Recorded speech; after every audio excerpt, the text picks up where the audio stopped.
اگر میں اور آپ چاہتے ہیں اللہ ہمارے اوپر مہربانی کرے، اللہ ہمارا پردہ رکھے، اللہ ہماری عزت کرے، اللہ ہمارا احترام کرے، اللہ ہمیں خوش رکھے، تو یہی جو آسمان سے چاہتے ہیں وہ زمین والوں کے ساتھ کرنا شروع کر دو، آسمان والا وہی تمہارے ساتھ کرے گا۔ نبی اکرم صلی اللہ علیہ وسلم نے فرمایا جس نے کسی کو پردہ رکھا، اب سنیں ذرا الفاظ سنیں، من ستر مسلمن، جس نے کسی مسلمان کے اوپر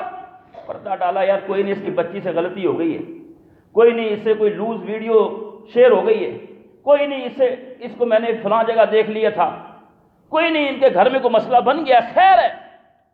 ہم کہتے ہیں جب تک 2 4 6 10 20 50 کانوں میں نہ پڑے، اب تو یہ بدبخت سوشل میڈیا ہر کسی کے ہاتھ میں ننگی تلوار ہے، آپ چڑھا دیں بس، وہ چڑھتے چڑھتے چڑھتے پھر پردہ ڈالیے،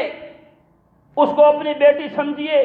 اس کو اپنی بہن سمجھیے، وہ بھی ہمشیرہ آپ کی ہے۔ کسی کی بیٹیوں کی عزتوں کو اچھالنے والے کبھی اپنی بیٹیوں کی طرف سے سکھ نہیں پاتے۔ فرمایا جو پردہ ڈالے گا، اللہ اکبر، وہ مسلمانوں سنو، یہ کس کی بات ہے؟ یہ کس کی بات ہے؟ یہ میرے اور آپ کے نبی کی بات ہے،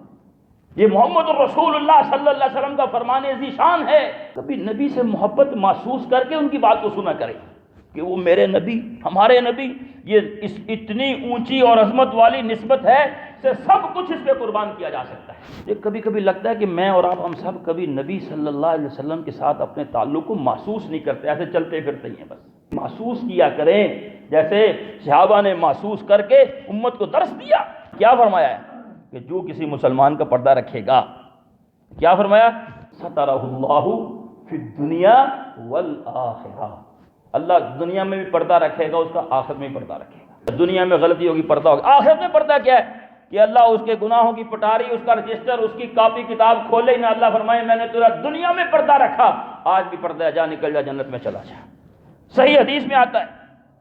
بخاری میں بھی الفاظ ہیں، مسلم میں بھی ہیں، دیگر کتب میں بھی ہیں، قیامت کے دن اللہ رب العالمین ایک گناہگار ترین آدمی کو اپنے قریب کریں گے، پھر اس کے اوپر اپنی رحمت اور شفقت رکھیں گے۔ کیسے رکھیں گے اللہ تعالیٰ؟ سمجھ نہیں آتا کہ اس میں جو لفظ ہے نا، حدیث کے اندر جو لفظ آئے ہیں کہ اللہ تعالیٰ اپنی رحمت کا کوئی پہلو اس پہ رکھیں گے، پھر اس کو پردے میں کر لیں گے۔ اور سوچو تو صحیح، اس ایک نیکی کا کتنا اجر ہے۔ اللہ فرمائیں گے فلاں گناہ کیا تھا، فلاں کیا تھا، اس کو سمجھ آ جائے گی اس گفتگو کے اندر کہ یہ جو پوچھا جا رہا ہے یہ سزا کے لیے نہیں ہے، یہ حساب کتاب کے لیے نہیں ہے، یہ کوئی محبت کا